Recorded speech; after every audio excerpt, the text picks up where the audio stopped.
Avant que l'histoire ne commence vraiment, il y avait déjà ce calme particulier qui descend parfois sur les lieux oubliés. Un calme lent, presque tiède, comme une couverture posée sur les épaules après une longue journée. Le ciel, au-dessus du petit village de Lormont-sur-Lac, quittait ses dernières couleurs dorées pour entrer dans un bleu profond, celui des soirs où l'on n'a plus besoin de parler fort. Les maisons étaient basses, anciennes, serrées autour d'une petite place pavée. Quelques fenêtres luisaient derrière des rideaux clairs. Une lumière chaude filtrait sous les portes, laissant deviner une tasse posée, un livre refermé, une chaise près d'un foyer. Rien ne semblait pressé. Même la cloche de l'église, plus haut sur la colline, paraissait sonner avec lenteur. Élian arriva par la route étroite qui traversait les champs avant de rejoindre les premières maisons. Il portait un sac de toile et un manteau sombre, léger. Il n'avait pas beaucoup de bagages. Seulement quelques vêtements, un carnet, un stylo, et ce besoin discret de respirer ailleurs, loin des journées trop pleines. Il marcha jusqu'à la petite épicerie fermée, devant laquelle une femme âgée l'attendait sous l'auvent. Mara avait les cheveux blancs attachés bas, un châle gris autour des épaules et un regard très tranquille. Elle ne posa pas de questions inutiles. Elle lui sourit simplement. « La maison est toujours là », dit-elle d'une voix basse. Elle a seulement dormi un peu plus que les autres.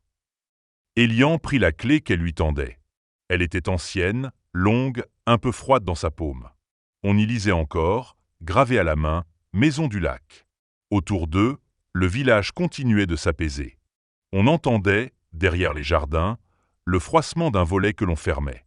Plus loin, un chien remua doucement, sans aboyer. Les premières étoiles apparaissaient au-dessus des toits. Mara indiqua du menton le sentier qui partait derrière l'église et descendait vers la forêt. « Suis les pins. Quand tu entendras l'eau, tu seras presque arrivé. » Élian la remercia, puis resta un instant à écouter. Il y avait dans cette soirée l'impression que le monde acceptait enfin de ralentir avec lui. Puis il ajusta son sac sur son épaule et s'engagea sur le petit chemin qui quittait la place. Le sentier commençait derrière un muret couvert de mousse, montait entre deux jardins, puis s'enfonçait sous les pins. La terre était souple sous les pas d'Élian. Par endroits, les aiguilles tombées formaient un tapis brun et doré qui étouffait presque le bruit de sa marche. La lumière diminuait sans disparaître. Elle changeait simplement de nature. Elle venait du ciel lui-même, de cette clarté bleue qui persiste après le crépuscule.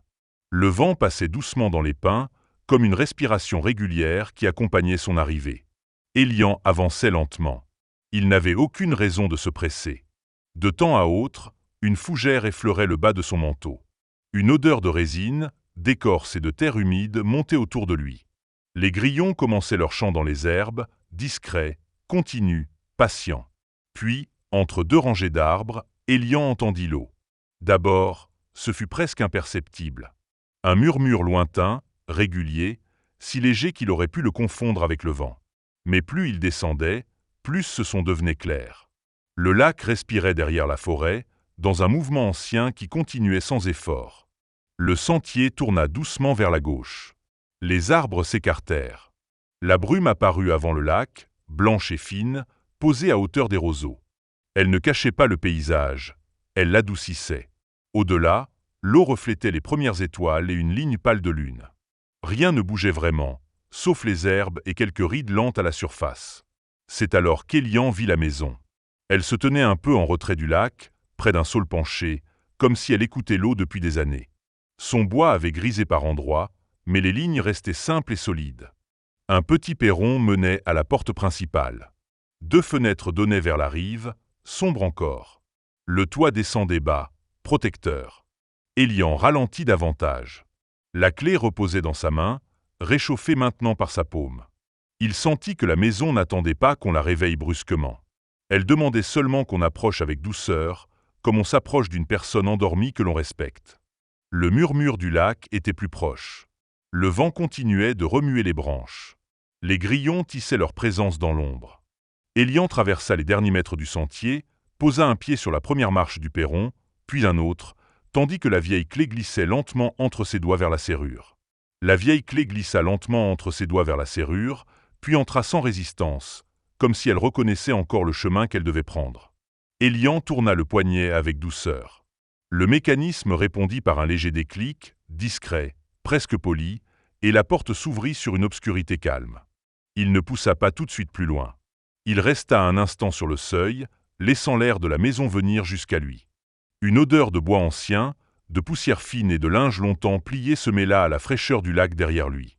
Ce n'était pas une odeur d'abandon, plutôt celle d'un lieu qui avait attendu sans impatience, gardant dans ses murs une paix profonde. Élian posa la main sur le montant de la porte. Le bois était frais, légèrement rugueux sous ses doigts. Derrière lui, le vent remuait doucement les branches du saule, et les roseaux près de l'eau froissaient leurs longues feuilles dans la nuit. Devant lui, l'entrée semblait retenir son souffle. Il fit un pas à l'intérieur. Le plancher répondit par un craquement bas, doux, presque familier. La maison n'était pas grande. L'entrée donnait sur une pièce principale dont on devinait les formes dans la lumière bleutée venant des fenêtres. Des meubles étaient recouverts de drap blanc. Une armoire basse se tenait contre le mur de gauche. Une table ronde occupait le centre de la pièce. Sur une étagère, quelques livres penchaient légèrement les uns contre les autres. Élian referma la porte derrière lui, sans bruit brusque. Aussitôt, les sons du dehors devinrent plus feutrés. Le lac restait audible, mais plus lointain, comme s'il murmurait derrière une épaisse couverture. Les grillons continuaient leur chant au-delà des vitres. Le vent, lui, passait par instants autour de la maison, léger et régulier. Il attendit que ses yeux s'habituent à l'obscurité. La lune, encore basse, envoyait une clarté pâle à travers les carreaux. Cette lumière glissait sur le plancher, dessinait des rectangles argentés, effleurait les pieds des chaises et les plis des draps posés sur les meubles. Élian avança vers la table. Son sac descendit doucement de son épaule et se posa contre une chaise. Il n'alluma pas encore de lampe. Il voulait d'abord sentir la pièce telle qu'elle était, dans sa tranquillité nocturne, sans la brusquer. Il passa près d'un buffet ancien. Sur le bois, malgré la poussière légère, une trace plus claire indiquait l'endroit où un objet avait dû rester posé pendant longtemps. Peut-être un vase, peut-être une lampe, peut-être rien d'important. Dans cette maison, même les absences semblaient paisibles. Près de la fenêtre donnant sur le lac, un rideau de lin pendait immobile. Élian le toucha du bout des doigts. Le tissu était sec, doux, un peu froid. Il l'écarta légèrement, juste assez pour regarder dehors. La brume flottait encore au-dessus de l'eau, et les premières étoiles tremblaient à la surface comme de petites flammes silencieuses. Il respira plus lentement. Élian resta près de la fenêtre quelques instants, puis laissa le rideau reprendre sa place. Le tissu retomba sans bruit, et la pièce retrouva sa pénombre bleue. Il se tourna vers le mur opposé, où une petite lampe à huile reposait sur une console. À côté d'elle, une boîte d'allumettes avait été laissée là, bien alignée, comme si quelqu'un l'avait préparée pour le retour d'un visiteur. Il sourit à peine. Le geste d'ouvrir la boîte lui sembla naturellement lent. Il prit une allumette, la frotta doucement, et une petite flamme apparut, fragile d'abord, puis plus stable. Sa lumière chaude éclaira ses doigts, la lampe, puis un cercle étroit autour de lui. Il alluma la mèche, reposa l'allumette consumée dans une coupelle de métal, et la pièce changea aussitôt. Ce n'était plus seulement une maison dans l'ombre. C'était une maison qui recommençait à respirer. La lumière dorée révéla les nervures du bois, le grain de la table, les contours simples des chaises. Les draps blancs posés sur les meubles ne semblaient plus fantomatiques, mais doux, presque domestiques. Élian en souleva un avec précaution. Dessous, un fauteuil profond apparut, recouvert d'un tissu brun usé aux accoudoirs. Il passa la main dessus, puis laissa le drap plié sur le dossier. Dans l'âtre de la cheminée, quelques bûches étaient déjà disposées. Elles avaient dû être laissées là par Marat, ou par quelqu'un du village venu préparer la maison avant son arrivée. Il y avait aussi du petit bois sec dans un panier, et une couverture roulée sur le banc de pierre voisin. Élian s'agenouilla devant la cheminée.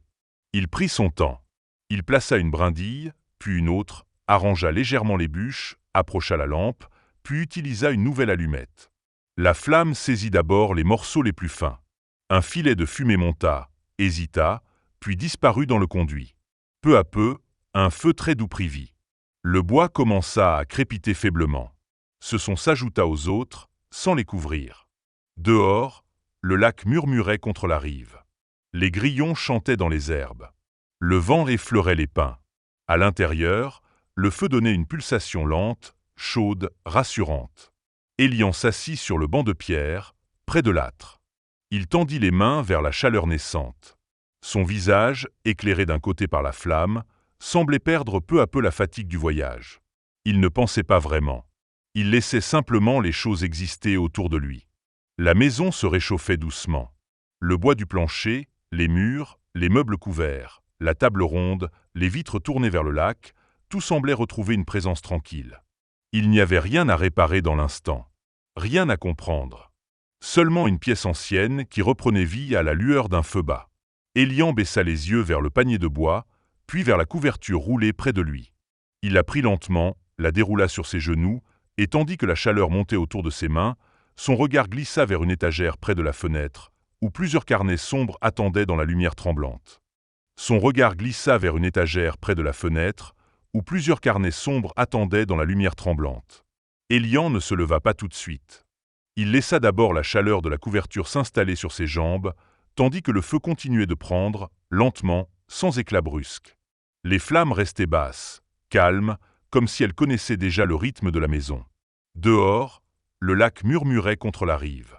À travers la vitre, on distinguait à peine le mouvement de la brume qui passait devant les roseaux en longues nappes pâles.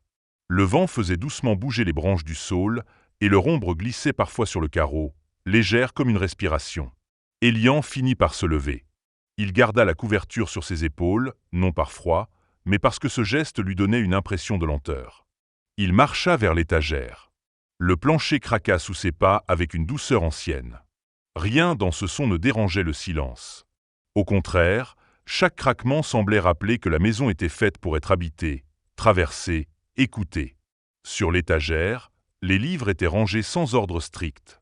Certains avaient des couvertures de toile verte ou brune, un peu passées. D'autres étaient de simples recueils de notes, attachés par des rubans décolorés. Élian passa un doigt sur leur dos, soulevant une fine poussière qui scintilla un instant dans la lumière de la lampe. Il ne prit pas encore les carnets. Son attention fut attirée par la table ronde au centre de la pièce. Elle était simple, solide, marquée par de petites traces d'usage. Une rayure fine près du bord, une tache plus claire, le cercle presque effacé d'une ancienne tasse. Ces marques ne racontaient rien de spectaculaire. Elles disaient seulement que des mains s'étaient posées là, que des repas tranquilles avaient été pris, que des soirées avaient glissé lentement dans cette pièce avant de rejoindre la nuit. Sur le buffet, Élian découvrit une tasse de faïence blanche, décorée d'un liseré bleu. Elle était vide, bien sûr, mais posée avec une telle délicatesse qu'elle semblait attendre une infusion chaude. À côté, une petite boîte contenait encore des feuilles sèches de tilleul. Il l'ouvrit. L'odeur était très légère, presque effacée, mais elle lui rappela les soirs calmes où l'on ne demande plus rien à la journée. Il referma la boîte doucement. Puis il remarqua, près de la lampe, une carte ancienne du lac. Le papier était jauni, mais les lignes restaient lisibles. Le village y était dessiné en quelques traits. La forêt entourait la rive comme une couronne sombre. La maison était indiquée par un petit carré, tout près d'un mot écrit à la main, « Saule ». Élian suivit le contour de l'eau du bout des yeux. Le lac n'était pas grand, mais il semblait profond dans sa forme, avec ses anses arrondies, ses petites plages de galets, ses chemins discrets. Il y avait une paix dans cette carte, comme si même le dessin avait été fait sans hâte. Le feu crépita doucement derrière lui. Élian se retourna vers l'étagère, puis tendit la main vers le premier carnet sombre. Le premier carnet sombre se détacha facilement des autres. Sa couverture était souple, un peu usée au coin, et fermée par un ruban gris. Élian le porta jusqu'à la table ronde, puis s'assit sur une chaise près de la lampe. La lumière dorée formait un cercle paisible sur le bois, juste assez large pour accueillir le carnet, ses mains et le silence qui l'entourait. Il dénoua le ruban avec lenteur. Les premières pages étaient couvertes d'une écriture fine, régulière, légèrement inclinée. Ce n'était pas un journal intime au sens habituel. Il n'y avait ni grande confidence, ni événement dramatique. Seulement des observations, des fragments de saison, des détails si simples qu'ils semblaient avoir été notés pour mieux apprendre à regarder. 12 avril, première brume rose au-dessus de l'eau. Les pinsons sont revenus près du chemin. Élian lut cette phrase plusieurs fois, sans vraiment chercher pourquoi. Elle avait la douceur d'un matin ancien. Il tourna une page. 3 mai, le vent du soir vient du nord. Il fait trembler les reflets sans troubler le lac. Plus loin, on parlait de fougères nouvelles derrière la maison, de traces de hérons dans la vase, de lune presque pleine posée entre deux branches de saule. Chaque note semblait ouvrir une petite fenêtre sur un instant calme. Rien n'appelait l'inquiétude. Rien ne cherchait à retenir fortement l'attention. C'était un carnet fait de présence, de patience, de choses vues assez lentement pour devenir précieuses. Élian sentit sa respiration s'accorder au rythme des phrases. Il lisait quelques lignes, puis relevait les yeux vers la fenêtre. Le lac, dehors, continuait de murmurer. La brume glissait encore, plus basse maintenant, presque mêlée à l'eau. Les grillons remplissaient l'espace entre la maison et la forêt d'un champ continu, fin comme un fil. Il tourna une autre page. Il y trouva de petits dessins, une feuille de saule, un cercle pour représenter la lune, le profil d'une barque attachée sous des branches basses. Les traits étaient simples, sans recherche d'élégance. Pourtant, quelque chose dans leur calme retenait doucement le regard. À côté du dessin de la barque, une note avait été écrite à l'encre plus pâle. Quand la lune est claire, la vieille barque semble encore attendre sous les saules. Il n'est pas nécessaire de partir loin. Il suffit parfois de s'asseoir près d'elle pour entendre le lac parler plus doucement. Élian resta immobile seulement le temps d'une respiration, puis ses yeux quittèrent la page pour se poser sur la fenêtre. Derrière le rideau de lin, la nuit semblait plus profonde et plus argentée. Il pensa à la carte, aux mots écrits à la main, au saule au bord de l'eau. Le feu poursuivait son faible crépitement. La maison était chaude maintenant, mais dehors l'air devait être frais, chargé d'odeurs de roseaux et de terre humide. Élian passa la main sur la page du carnet, sans appuyer, comme pour remercier silencieusement la personne qui avait pris le temps d'écrire ces lignes. Puis il referma le carnet sans le nouer, le laissa ouvert sur la table à la page de la barque, prit la lampe avec précaution et se dirigea vers la porte arrière, tandis que la lueur avançait devant lui sur le plancher. Il se dirigea vers la porte arrière, tandis que la lueur avançait devant lui sur le plancher. Chaque pas semblait étirer un peu plus le silence chaleureux de la maison.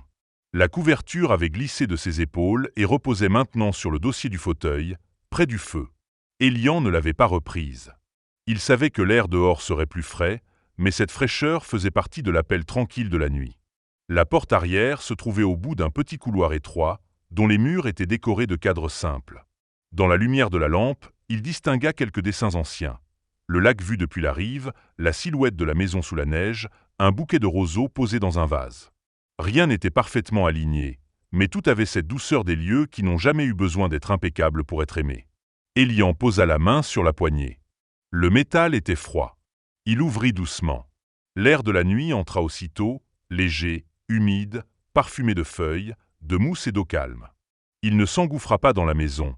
Il s'y glissa simplement, comme un visiteur discret. La flamme de la lampe vacilla à peine. Dehors, un petit jardin descendait vers le lac. Il n'était pas vraiment entretenu, mais il n'était pas sauvage non plus. Les herbes avaient poussé librement autour de pierres plates, dessinant encore le souvenir d'une allée. Des fougères bordaient le mur de la maison. Quelques fleurs pâles, ouvertes dans l'ombre, semblaient retenir un peu de lumière lunaire au creux de leurs pétales. Élian fit quelques pas sur la terre souple. Le bruit de ses chaussures était presque inaudible. Autour de lui, les grillons chantaient avec régularité. Le vent passait dans les pins, puis descendait vers les roseaux en un souffle plus bas. Le lac, plus proche maintenant, murmurait contre les galets avec une patience infinie. Il leva les yeux. La lune s'était élevée au-dessus de la ligne sombre des arbres. Elle n'était pas pleine tout à fait, mais assez ronde pour répandre sur le paysage une clarté douce, argentée. La brume flottait encore au-dessus de l'eau, fine et lente. Elle se déplaçait par nappes, comme si le lac respirait à travers elle. Élian descendit l'allée envahie d'herbe. À sa droite, le saule penché étendait ses longues branches vers la rive. Elle frôlait presque la surface de l'eau. Sous leur ombre, il devinait une forme basse, sombre, immobile. La barque était là. Il s'en approcha sans hâte, tenant la lampe un peu plus bas pour ne pas troubler la lumière de la lune. La vieille embarcation reposait à moitié sur les galets, attachée par une corde épaisse à un anneau de fer. Le bois avait vieilli, mais il semblait solide encore. Quelques feuilles de saule étaient tombées au fond, mêlées à une fine poussière d'eau séchée. Élian posa la lampe sur une pierre plate, près du tronc. La flamme y resta calme.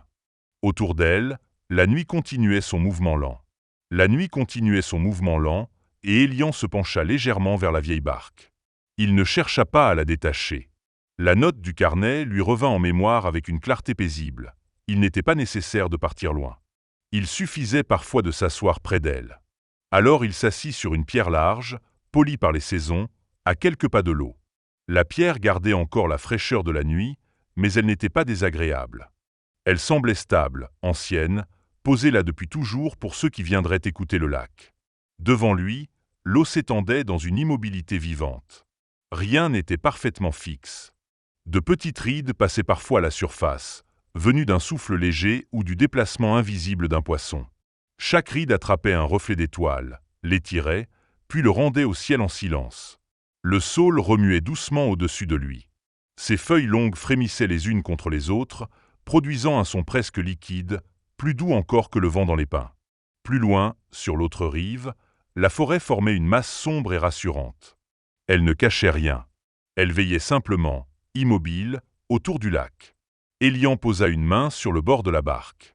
Le bois était froid, un peu humide. Sous ses doigts, il sentit les marques du temps, les petites irrégularités, les veines soulevées par les années. Il imagina, sans effort, des mains venues là autrefois, non pour fuir, non pour traverser de grandes distances, mais pour laisser le soir devenir plus profond autour d'elle. Une odeur de roseau montait de la rive. Elle se mêlait à celle de la terre humide et du bois mouillé. La lampe, derrière lui, éclairait faiblement le tronc du saule et quelques herbes penchées. Mais devant, c'était la lune qui gouvernait tout. Sa lumière reposait sur le lac en un chemin pâle, interrompu par la brume. Élian suivit ce chemin du regard. Il ne menait nulle part de précis. Ou plutôt, il menait seulement vers le calme. Vers cette zone intérieure où les pensées cessent de se pousser les unes les autres. Où le corps comprend, avant l'esprit, qu'il peut déposer ce qu'il portait. Le murmure de l'eau devint plus présent. Il n'était pas plus fort, seulement plus proche de son attention. Une petite vague toucha les galets, se retira, revint, puis se retira encore. Ce rythme simple remplissait l'espace sans l'envahir. Les grillons poursuivaient leur chant, le vent effleurait les branches, et la vieille maison, derrière lui, laissait passer par une fenêtre un reflet chaud venu du feu. Élian tourna légèrement la tête vers cette lumière. De là où il était assis, la maison semblait paisible, presque discrète. Ses fenêtres basses luisaient faiblement. Elle n'avait plus l'air oublié. Elle semblait seulement attendre que l'on revienne vers elle, lentement, après avoir laissé la nuit déposer son silence sur la peau. Il prit encore quelques respirations au bord de l'eau. Puis sa main quitta le bois de la barque. Il récupéra la lampe sur la pierre plate, se redressa avec douceur, et suivit du regard une ligne de lumière sur le lac qui l'accompagna tandis qu'il commençait à remonter l'allée d'herbe vers la porte entr'ouverte de la maison. Il commençait à remonter l'allée d'herbe vers la porte entr'ouverte de la maison, la lampe tenue devant lui comme une petite étoile basse. Autour de ses pas, les herbes souples se redressaient lentement après son passage. Quelques gouttes de rosée brillaient au bord des feuilles, captant la lumière de la flamme puis la rendant aussitôt à l'obscurité. La nuit était devenue plus profonde, mais elle restait douce. Le lac continuait de respirer derrière lui, avec ce mouvement régulier qui ressemblait presque à une berceuse. Le saule murmurait encore au-dessus de la barque, et les grillons tissaient leurs chants dans les coins sombres du jardin. Élian monta les 2 marches de pierre qui menaient à la porte arrière. Avant d'entrer, il se retourna une dernière fois vers la rive. La brume flottait plus bas maintenant, presque posée sur l'eau. La barque se devinait à peine sous les branches. La ligne de lune, elle, demeurait visible, pâle et calme, étirée jusqu'au milieu du lac. Puis il rentra. La chaleur de la maison l'accueillit sans brusquerie. Elle n'était pas forte, seulement présente, comme une main posée doucement sur l'épaule. L'odeur du feu se mêlait à celle du bois ancien. La pièce principale baignait dans une lumière chaude, un peu mouvante, qui faisait danser les ombres sur les murs. Élian referma la porte derrière lui. Les sons du dehors se firent plus feutrés, mais ne disparurent pas. Le lac restait là, derrière les vitres. Le vent continuait de glisser autour de la maison. Même les grillons semblaient accompagner la pièce, comme s'ils chantaient depuis le seuil du monde. Il reposa la lampe sur la table ronde. Le carnet était toujours ouvert à la page de la barque. Les mots écrits à l'encre pâle semblaient plus doux encore après ce passage dehors. Élian posa la main près de la page, sans la toucher vraiment, puis referma le carnet avec précaution. Il ne noua pas le ruban. Il le laissa simplement reposer là, dans la lumière. Le feu avait diminué. Les bûches étaient devenues rouges au cœur, et de petites flammes basses couraient encore entre elles. Élian ajouta un morceau de bois, lentement. Le feu le prit sans bruit fort, avec seulement quelques crépitements légers. Une chaleur nouvelle se répandit près de l'âtre. Il resta un moment debout, à écouter. La maison ne semblait plus vide. Elle ne semblait pas remplie non plus. Elle avait trouvé un équilibre. Une présence simple, suffisante. Le fauteuil découvert, la table ronde, la tasse de faïence, les livres, les carnets, la cheminée, tout s'accordait maintenant à sa respiration. Près de l'entrée, son sac attendait contre une chaise. Elian l'ouvrit, en sortit un pull plus doux, puis le passa lentement. Le tissu gardait encore l'odeur légère du voyage, mais il se réchauffa vite contre lui. Il prit ensuite la lampe, s'approcha de l'escalier étroit qui montait vers l'étage, et posa la main sur la rampe. Le bois était lisse à certains endroits, usé par d'anciens passages. Il monta la première marche, puis la seconde, tandis que le feu crépitait derrière lui et que la maison, doucement, semblait l'inviter à découvrir la chambre tournée vers le lac. La maison semblait l'inviter à découvrir la chambre tournée vers le lac, et Elian monta les marches avec une lenteur presque naturelle. L'escalier était étroit, mais solide. À chaque pas, le bois répondait par un son discret, grave et rassurant. La lampe projetait devant lui une lumière dorée qui glissait sur les murs, révélant par endroits les veines du lambris et les petites irrégularités laissées par le temps. Arrivé sur le palier, il s'arrêta un instant. Il y avait là une petite fenêtre ronde, ouverte sur le ciel. À travers le verre légèrement ondulé, il distingua quelques étoiles, tremblantes et calmes. Le vent passait autour du toit avec une douceur régulière, à peine plus audible qu'un souffle. 2 portes donnaient sur le palier. La première était entr'ouverte et menait à une petite pièce vide où l'on avait rangé quelques couvertures pliées, une chaise et une malle ancienne. La seconde, au bout du couloir, était fermée. Elian s'en approcha sans hâte. Lorsqu'il l'ouvrit, la lumière de la lampe entra d'abord, puis la chambre apparut. Elle était simple, claire, presque nue. Un lit en bois occupait le mur opposé, couvert d'une vieille couverture de laine couleur crème. Une table de nuit se tenait à côté, avec un petit bol de céramique et un livre fermé. Près de la fenêtre, une chaise basse faisait face au lac, comme si quelqu'un avait longtemps aimé s'asseoir là pour regarder la nuit. Elian entra. La chambre sentait le bois sec, le tissu propre et l'air frais. Les rideaux de lin étaient tirés, mais pas complètement fermés. Entre eux, la lune déposait sur le plancher une bande d'argent. Cette lumière ne coupait pas l'obscurité, elle l'adoucissait. Il posa la lampe sur la table de nuit. Puis il s'approcha de la fenêtre et écarta doucement les rideaux. Le lac apparut en contrebas, vaste et silencieux, traversé par le reflet pâle de la lune. De cette hauteur, la brume ressemblait à une respiration lente. Elle glissait au-dessus de l'eau, se séparait parfois autour des roseaux, puis se rejoignait plus loin. Elian ouvrit légèrement la fenêtre. L'air nocturne entra dans la chambre avec une délicatesse fraîche. Il apportait le murmure du lac, plus léger qu'en bas, plus étiré aussi. On entendait encore les grillons, un peu assourdis par la distance, et le vent dans les pins qui formait une nappe sonore continue. Plus bas, dans la cheminée, le feu crépitait faiblement, comme un souvenir chaud venu du rez-de-chaussée. Elian resta debout devant la fenêtre. Il ne cherchait plus rien. La maison, le jardin, la barque, le carnet, le village derrière la forêt, tout semblait avoir pris sa place dans une même lenteur. Même les souvenirs qui auraient pu se présenter à lui demeuraient légers, sans insistance. Il tira la chaise près de la fenêtre et s'assit. Le bois du dossier était frais contre son pull. Il posa les mains sur ses genoux.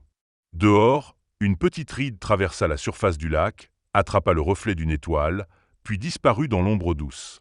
Dans la chambre, la lampe brûlait bas. Sa flamme faisait trembler une lumière dorée sur le bol de céramique et sur le livre fermé. Elian tourna légèrement la tête vers le lit, puis revint au lac. Il sentait que le sommeil n'était pas encore là tout à fait, mais qu'il approchait sans bruit, à la manière de la brume sur l'eau. Il se leva enfin, non pour rompre ce calme, mais pour l'accompagner.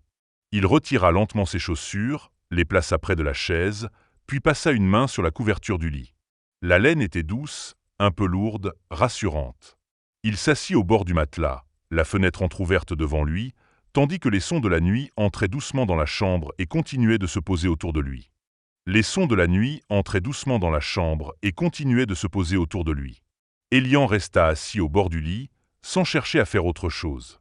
La fenêtre entr'ouverte laissait passer un air frais et léger, assez doux pour ne pas troubler la chaleur de la pièce, assez présent pour rappeler que le lac veillait encore dehors. Il entendait l'eau, presque en contrebas, toucher la rive avec patience. Un murmure, puis un retrait. Un murmure, puis un retrait. Ce rythme simple semblait ne jamais commencer ni finir. Il existait seulement, comme la respiration ancienne du lieu. Les grillons chantaient plus loin, dans les herbes du jardin, et leur musique fine se mêlait au vent qui passait dans les pins. Par moments, une branche frôlait doucement une autre branche. Par moments, le vieux bois de la maison émettait un craquement discret, non pas comme une plainte, mais comme un soupir paisible. Élian baissa les yeux vers ses mains. Elles reposaient sur la couverture de laine, immobile et détendue. La fatigue qu'il portait en arrivant au village avait changé de forme. Elle n'était plus cette lourdeur serrée qui accompagne parfois les journées trop longues. Elle devenait une fatigue simple, naturelle, presque bienvenue. Celle qui invite le corps à déposer son poids. La lampe brûlait basse sur la table de nuit. Sa lumière dorée formait un petit halo autour du bol de céramique et du livre fermé. Les coins de la chambre demeuraient dans une ombre douce, sans profondeur inquiétante. Tout semblait calme, à sa place. Le lit, la chaise, la fenêtre, les rideaux, le lac dehors, le feu lointain en bas. Élian pensa au chemin sous les pins, à Marat sur la place du village, à la clé froide dans sa main. Il pensa à la porte ouverte sur la maison silencieuse, au carnet près de la fenêtre, à la barque sous les saules. Mais ces souvenirs ne venaient pas comme des images nettes. Ils passaient lentement, avec la même légèreté que la brume sur l'eau. Il n'avait rien besoin de retenir. Il se leva encore une fois, très doucement, pour baisser un peu la flamme de la lampe. La pièce devint plus sombre, plus enveloppante. La lune prit davantage de place. Sa lumière entrait par la fenêtre entr'ouverte et se posait sur le plancher en une bande pâle, presque liquide. Élian revint vers le lit. Il souleva la couverture, s'allongea lentement, puis la ramena sur lui. La laine descendit sur ses épaules, sur sa poitrine, sur ses jambes, avec un poids tranquille. Le matelas accueillit son corps sans bruit. L'oreiller avait une odeur légère de linge ancien et de bois sec. Il tourna la tête vers la fenêtre. De là, il voyait un morceau du lac, une portion de ciel, quelques étoiles suspendues au-dessus de la ligne sombre des arbres. La nuit devenait plus lente encore. La nuit devenait plus lente encore, et Élian la laissait ralentir en lui. Il n'avait pas besoin de fermer les yeux tout de suite. Il pouvait simplement regarder la clarté de la lune, entendre le lac, sentir l'air frais effleurer son visage, et laisser chaque sensation trouver sa place. En bas, le feu devait être presque réduit à des braises. Il n'en percevait plus que de très faibles craquements, si espacés qu'ils semblaient venir d'un rêve.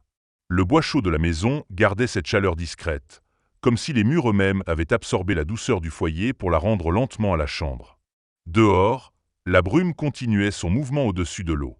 Elle avançait sans bruit, s'étirait entre les roseaux, se défaisait, puis se reformait plus loin. Élian la regardait à travers ses paupières qui devenaient lourdes. Les contours du lac s'adoucissaient. Les étoiles perdaient leur précision. Tout devenait plus simple. Le vent passa dans les pins avec une lenteur profonde. Élian inspira. Puis il expira. Il sentit son corps s'alourdir un peu davantage contre le matelas. Ses épaules se relâchèrent. Sa mâchoire se desserra. Ses doigts, posés sur la couverture, n'avaient plus rien à tenir. Même ses pensées semblaient parler plus bas, comme si elles respectaient le silence de la maison. Il se rappela la phrase du carnet. Il n'est pas nécessaire de partir loin. À présent, elle semblait s'adresser à lui autrement. Il n'était pas nécessaire d'aller plus loin dans la nuit. Pas nécessaire de chercher un sens caché dans la maison, ni dans le lac, ni dans les souvenirs. Il suffisait d'être là, dans cette chambre tournée vers l'eau, pendant que le monde respirait doucement. Le murmure du lac montait avec régularité. Une vague légère touchait les galets. Puis une autre encore. Chaque son venait, se posait, disparaissait. Le chant des grillons formait une toile fine autour de la maison. Le vent soulevait parfois le rideau, si légèrement que le tissu semblait seulement rêver de bouger. La lumière de la lune descendait sur le plancher, puis sur le bord du lit, puis sur la couverture. Élian ferma les yeux. Derrière ses paupières, il ne vit rien de précis. Seulement des formes douces. Le sentier sous les pins. La table ronde. La lampe. Le saule. La barque immobile. La surface du lac, lisse et sombre, portant les étoiles comme de petites respirations de lumière. Sa respiration s'accorda peu à peu au rythme de l'eau. Elle devint lente, régulière, tranquille. Le corps n'avait plus besoin de se préparer. Il pouvait simplement se laisser prendre par le repos. La maison autour de lui semblait respirer aussi. Elle ne demandait rien. Elle gardait seulement son silence chaud, ses murs anciens, ses fenêtres ouvertes sur la nuit. Elle accueillait Élian comme elle accueillait le vent, la lune, les saisons et la brume. Dehors, le village dormait derrière la forêt. Le sentier demeurait calme sous les pins. La barque restait attachée sous les saules. Le lac poursuivait son murmure, toujours le même, toujours plus doux, comme une voix lointaine qui ne raconte rien d'autre que le repos. Et tandis qu'Élian glissait plus profondément dans le sommeil, la chambre, la maison et la nuit semblaient continuer autour de lui dans un même souffle lent, pendant que le lac murmurait encore contre la rive, doucement, doucement, doucement.